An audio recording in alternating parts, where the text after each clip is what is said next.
So I'm sure you get this question a lot. Mehdi, what's wrong with you? What's not wrong with me anyway?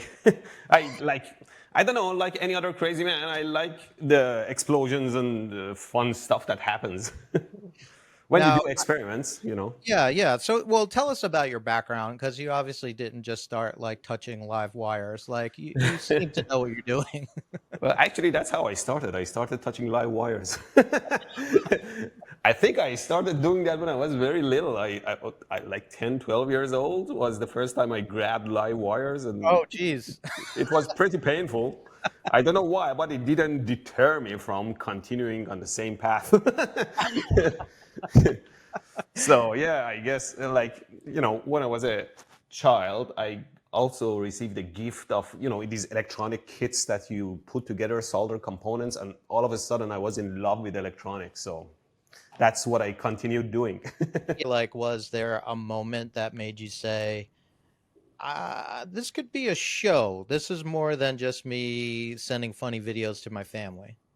Yeah, exactly. That was the time. The first video I made back in 2012, I just shared it with friends and family, co-workers, and I was very happy with the reaction, but it was like 100, 200 views, and I had like 10, 12 subscribers, which was my parents and, family.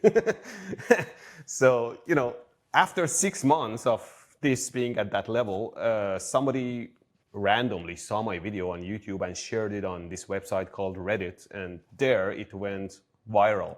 All of a sudden had 1 million views, and I got like a couple of thousand subscribers, and I realized that, hey, I can continue doing this and have fun with more viewers.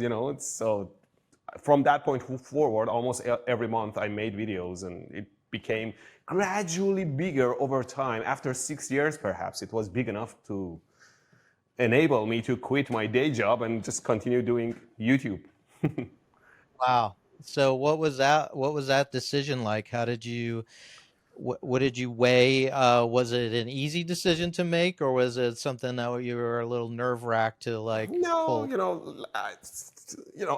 I'm not young anymore. I can't risk my life on new ventures that easily. I have a wife and child, so like over 6 years of gradual growth, it came to a point where I realized that I'm making enough money, same as my day job. I'm making the same amount of money as my day job. I still had both incomes. I quit my day job, so I lost that income. But still, I knew that I was able to, live on just the YouTube income and continue doing that. And from that point forward, it just grew forward anyways. So it wasn't a big risk on my part. It was, calculated, let's say. Not that I Yeah. do much calculation, but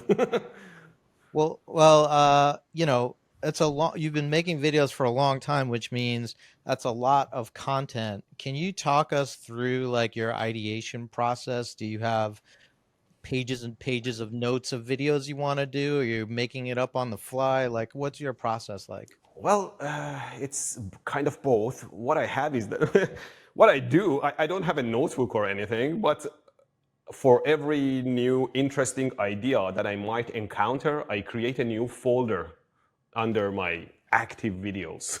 So I create a folder so that I can go back in there and perhaps create a script file, put more links into the file, put my thoughts into it.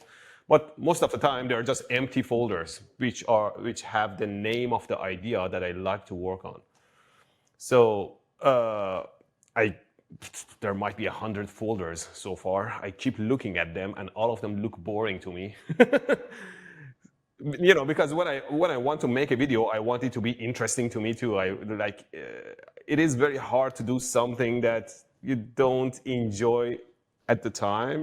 I feel like I'm dragging my feet through it. Yeah, right.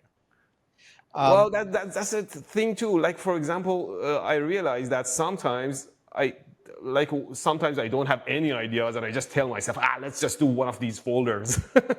And when I start doing it, I realize like just working on the idea, it becomes more interesting. So a lot of times I tell myself, don't just sit around, just start doing things, and yeah. things become more interesting, and you just do it. the first video I ever watched was you making the electric guitar, Yes. um, which was quite amazing to watch. Can you describe that video just so people understand what we're talking about here? Well, that video starts with me trying to make an electric guitar, and obviously I didn't know how to make an electric guitar, so I made it of the strings are made of wires that I plug into live voltages, and when I try to play them, I get shocked Yeah. naturally.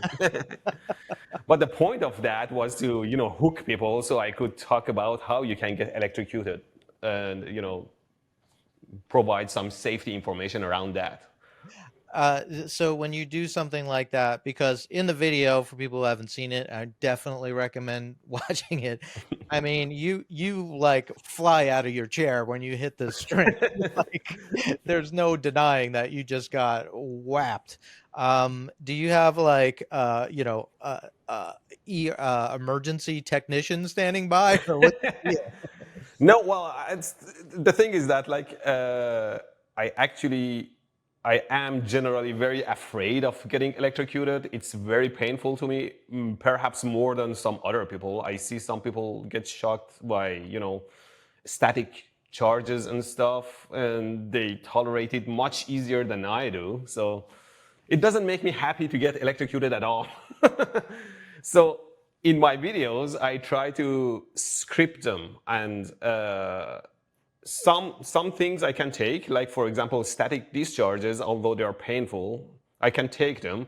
The thing is that when I make a video, I try to be convincing to the audience, right? So that it is more funny to them than like it is more of a surprise to the viewers when I get shocked rather than so what happens is that like if I try to shock myself, and I typically script them and be safe about it so nothing happens to me, right? But if I expect something will happen to me, I can't keep a straight face, and that's a problem. So I'm going to touch something, I know it's going to blow up or something, and I go, I cringe, and so then people realize that I know what's going to happen, and it loses its effect. So I try not to shock myself so that I can keep a straight Right. face and just act shocked. And the acting part is another problem too. You have to be a good actor to be able to convince people that you are actually shocked.